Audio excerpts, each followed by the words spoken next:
오늘은 지난주에까지 강력하게 왕의 권력을 휘두르고 또 그 중동의 패권을 잡았던 느부갓네살 왕이 죽고 그의 아들 발사살 왕이 그의 대를 이어서 왕이 되었습니다. 바벨론이라는 제국이 이 느부갓네살이라는 왕으로 통해서 매우 강력해지고 중공을 휩쓸었는데, 그것은 그 나라가 축복을 받아서 그런 게 아니고 이 이스라엘 유대인들의 징벌을 하나님께서 하시기 위해서 하나의 인물로, 말하자면 상대 역을 맡게 하는 일정에 불과합니다. 그러므로 바벨론이 굉장히 강하게 활동을 하였다 하지만 그것은 하나님께서 이 이스라엘 백성이 범죄하는 것을 보고 그들을 시험하고 징벌을 주기 위해서 하나의 방편의 나라를 세운 거지, 그 나라가 우상을 섬기는 나라인데도 불구하고 축복을 받고 영구히 견고히 선 그런 나라는 아니었다. 하나님께서 상대 역할을 하게 하는 그런 악의 상징인 나라들은 그 어떤 나라도 그 나라 이름은 지구상에서 생존하지를 못합니다. 여러분이 잘 아시는 최근의 실상에서도 소련이란 나라가 생존을 하지 못한 것과 같은 이치입니다. 그의 뒤를 이어서 러시아라는 나라가 그 지역에서 활동하지만 구소련과 같은 그런 나라는 아니다 이것입니다. 이와 같이 이 바벨론이라는 나라가 그 당시 중동을 휩쓸었지만은 그 나라가 견고히 선 나라는 아니었다. 그 나라는 우상을 숭배하는 나라였기 때문에 하나님께서 어떤 나라를 칠 때에 하나의 회초리 도구로 사용했던 것이지, 그것이 중동을 다 쓸었다고 해서 축복을 받은 나라는 아닙니다. 하나님의 축복을 받은 나라는 옛날이나 지금이나 그 나라의 이름이 영원 무궁토록 존재한다는 것입니다. 그 옛날 이스라엘이 얼마나 초라하고 바벨론에 끌려가서 나라 존재 자체도 없었지만 하나님께서 사랑하는 선민 이스라엘은 그 이름을 이 지구상에서 지워지지 못하게 하십니다. 그것이 축복의 상징인 것입니다. 이스라엘과 비슷한 처지인 이 대한민국도 영원 무궁토록 한국이란 코리언 이 단어는 지구가 없어질 때까지 대한민국이 없어지지 않을 것입니다. 왜냐? 하나님을 섬기는 사랑하는 백성이 이 대한민국에 10,000,000명도 넘지 않습니까?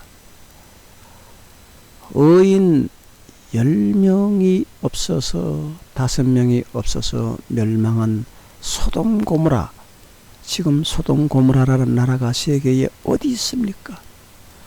이와 같이 하나님은 나라 전체를 들어서 그 나라를 축복하시고 또 범죄할 때에 회초리로 치는 것입니다. 오늘 여러분에게 소개할 말씀은 느부갓네살 왕이 죽어 그 아들 발사살 왕이라는 왕이 그의 대를 이었습니다. 얼핏 들으면 발사살과 발드사살이 이름이 비슷합니다.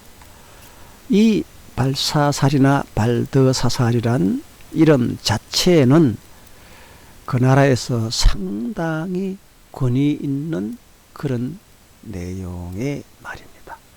우리나라 이조 왕조 시절에 마치 전주 이씨다 그러면 왕족이다 하고 양반이라고 칭하는 그와 같은 원리가 되겠죠. 그래서 좋은 이름을 붙일 때에 그 나라 법에 의해서 발드사살이느니 발사살이느니 이런 말하자면 그 나라 풍습에서 훌륭한 단어를 써서 이름을 짓는 것이 그때 당시 바벨론 왕국, 바벨론 제국 그 풍습이었던 것입니다. 그래서 발드사살이라는 다니엘이 있는데도 불구하고 이 느부갓네살 왕은 자기 아들을 발사살이라고 이름 지었습니다. 이제 발사살이 그의 아버지 대를 이어서 왕이 되면서 첫 번째로 일어나는 사건을 여러분에게 소개해 드리겠습니다. 오늘은 다니엘 제5장 1절부터 느부갓네살 아들 발사살 왕이 잔치를 베푸는 장면부터 시작을 하겠습니다. 1절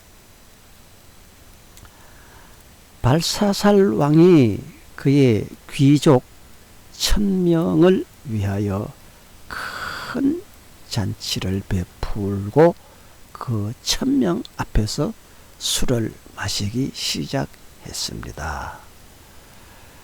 이렇게 하나님을 잘 모르는 그런 나라에서는 좋은 일이 있다고 생각하는 잔치에 술을 마시고 흥청거리고 취해서 하나님 보시기에 악한 일을 행하는 것입니다. 또 사람이 간혹 어떤 사람들에게는 그 성격에 따라서 술을 마시면 횟가닥 그의 성격이 변하는 사람을 많이 볼 것입니다. 이와 같이 술이라는 것은 하나님 보시기에 아름답지 못한 그런 음식이므로 될 수 있으면 여러분은 술을 마시지 말아야 좋을 것입니다. 특히 독주는 금하는 것이 좋습니다.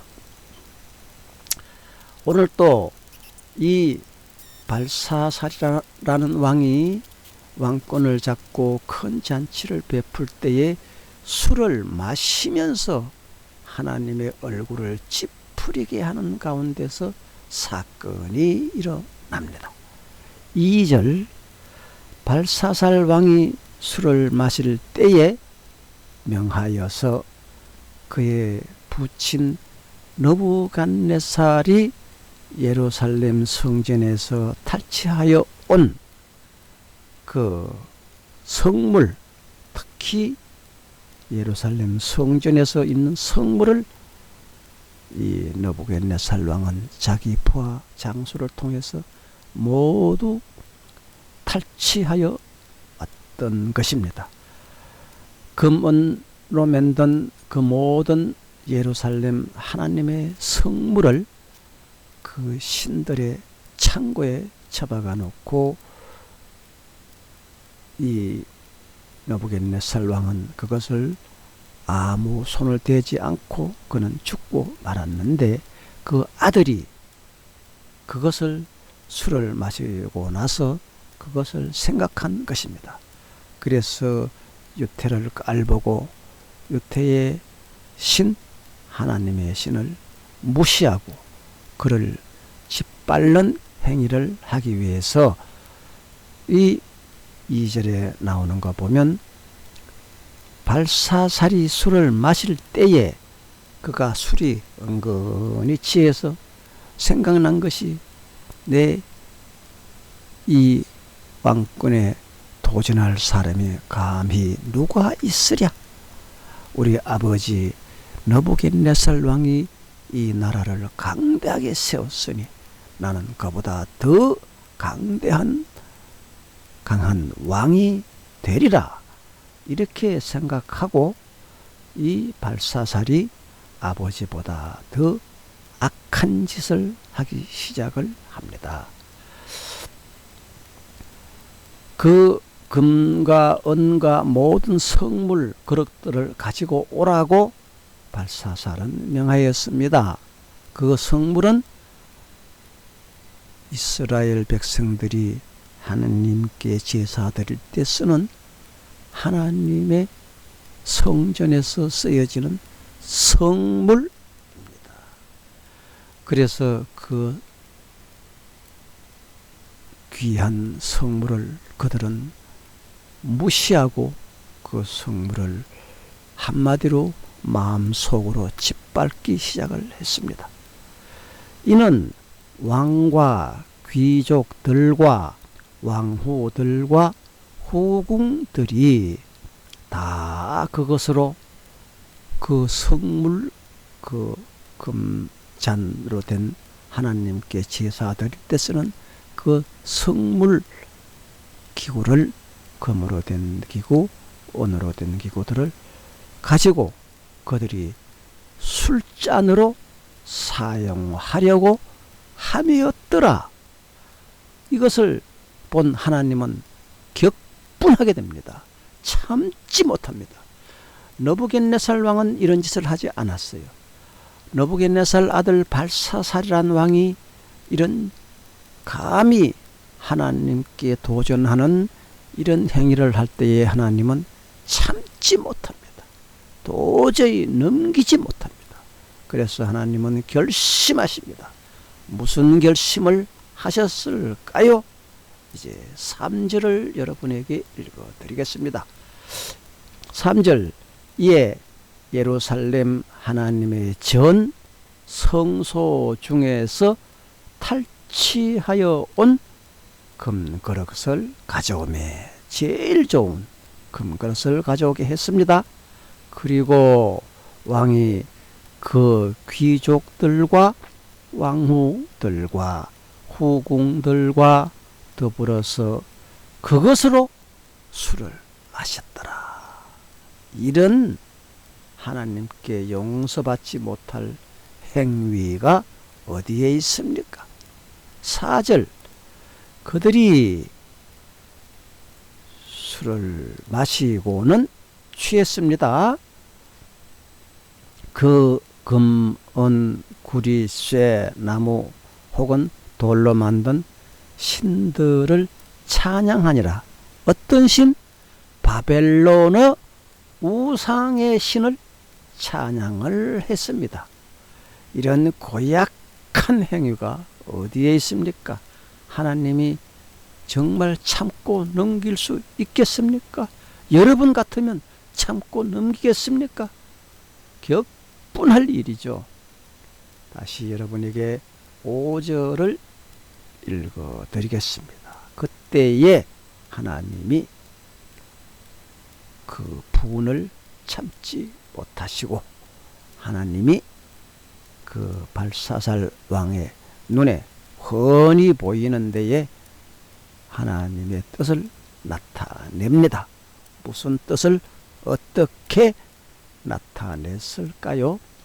5절 그때에 사람의 손가락들이 나타나서 손가락만 나타난 거예요. 왕궁 촛대 맞은편 석회벽에 석회 돌로 된 그런 벽에 글자를 쓰는데 왕이 그 글자 쓰는 손가락을 물끄러미 쳐다보고 있습니다.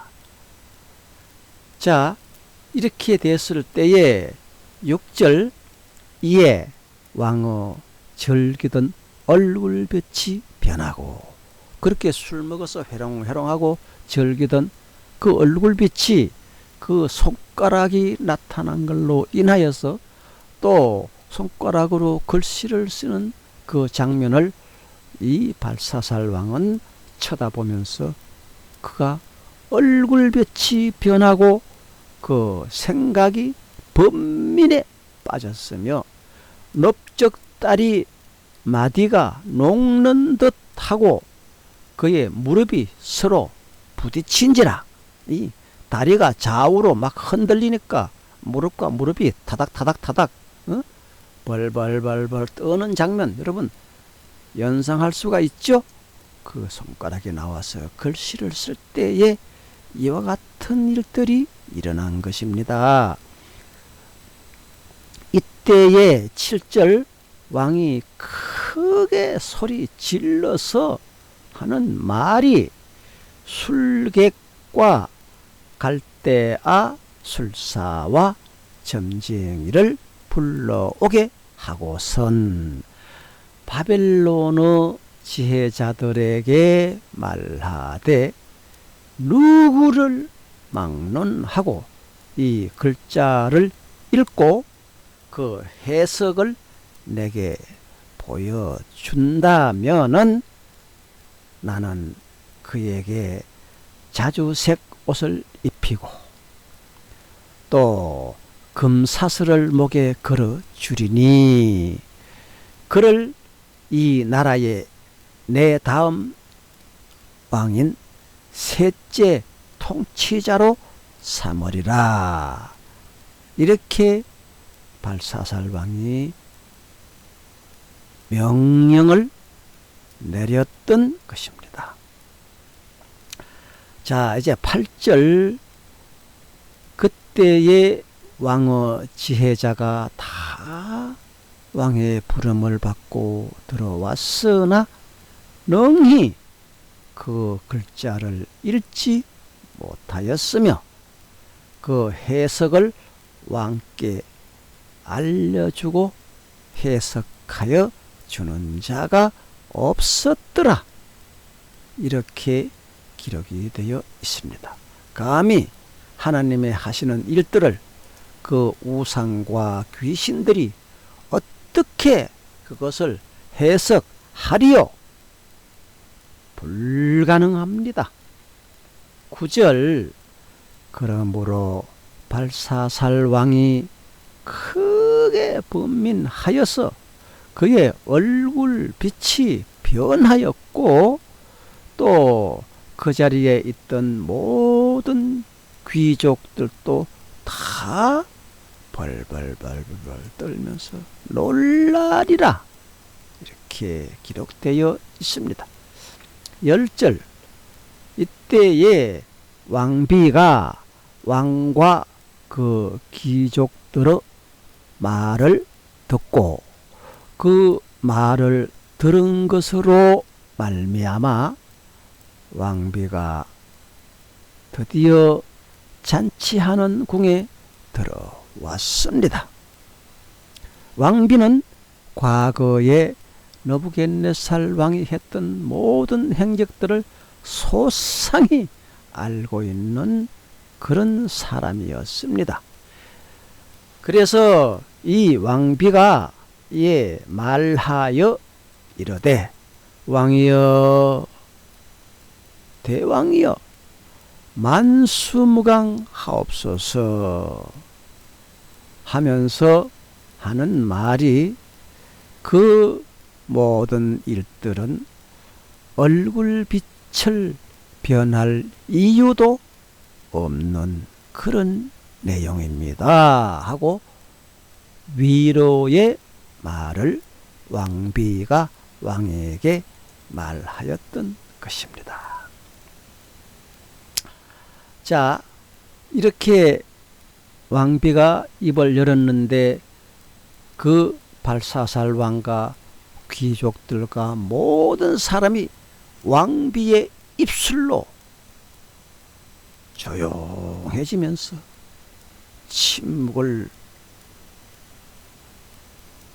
깨면서 왕비가 말할 때에 그 왕비의 말 외에는 하염없는 침묵이 흘렀던 것입니다. 그리고 불같이 썩났던 그 발사살 왕도 잠잠해지고 그 귀족들도 귀를 쫑깃 해가지고 그들의 모든 그 바벨론에 유명하다는 그 모든 술사, 점쟁이, 무당 이런 그 죽어마땅한 이런 술사들이 거기서 왕후 앞에서 잘도아부하고 아는 척하다가 모두 유구무원이라 그 일에 대해서 이번 있어도 말하는 사람이 단 한 명도 없더라.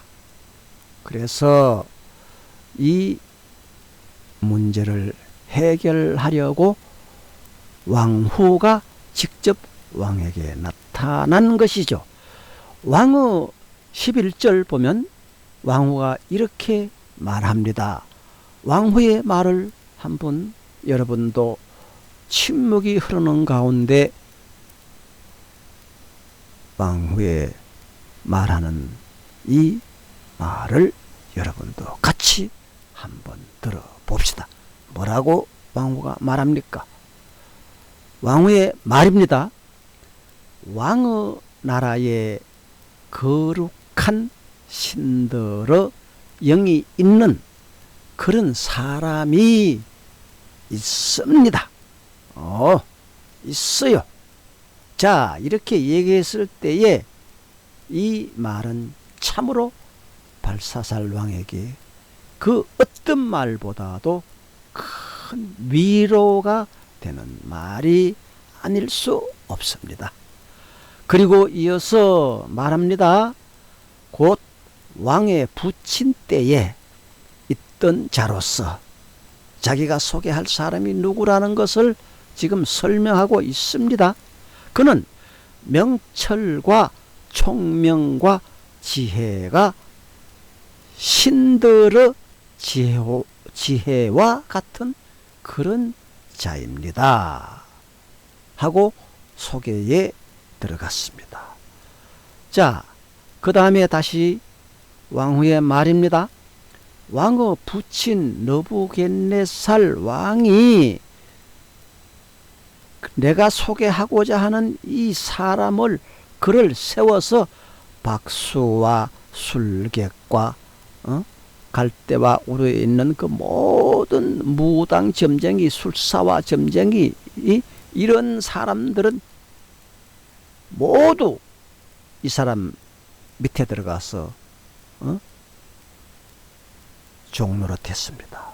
그러니 그 모든 술사, 박수, 무당, 점쟁이 잘난 척하는 이런 사람들의 가장 우두머리고 그 중에서 가장 어른을 삼은 것이 왕의 부친 느부갓네살 왕입니다.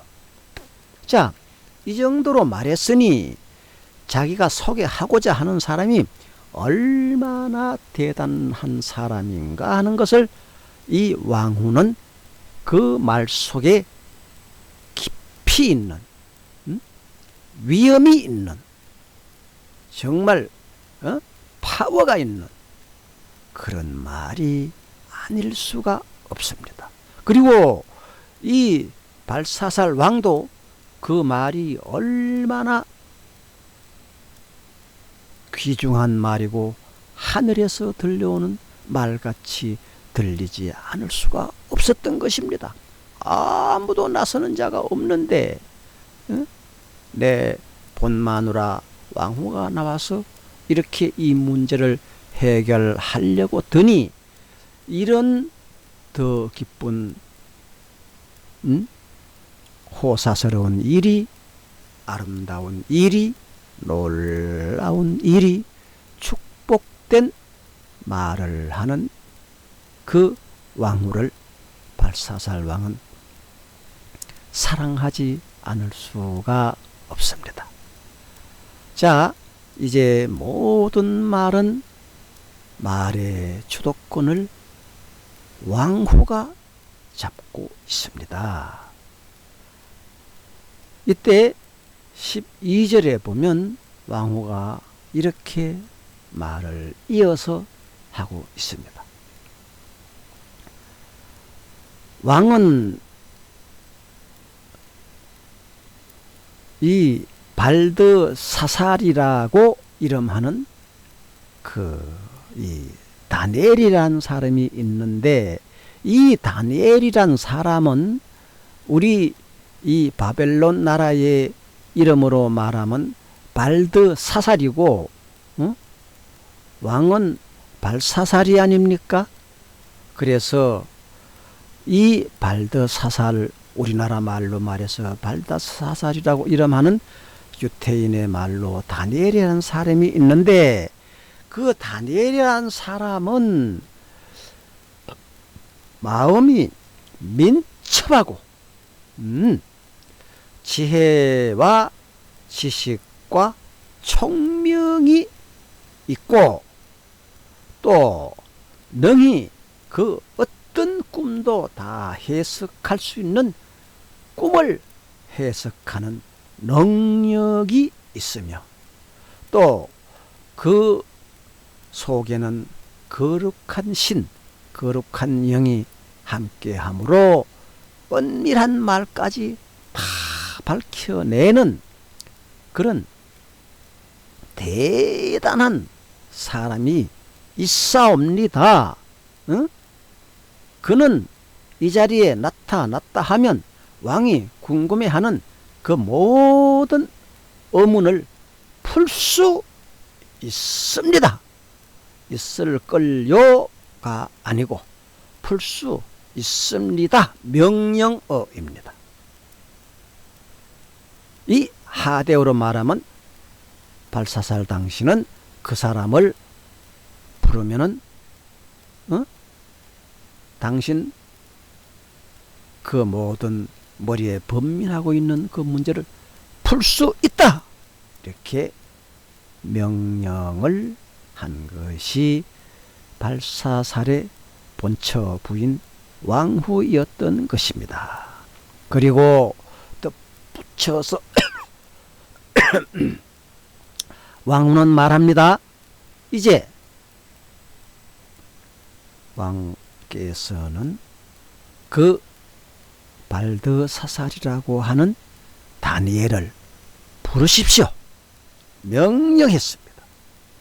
그리 하시면 그가 왕의 그 모든 번민에 쌓여있는 양쪽 다리가 부딪혀서 오금이 부딪히는 소리가 따닥따닥따닥 하고 났을 때에 그것을 해소하는 그러한 해석을, 글에 대한 해석을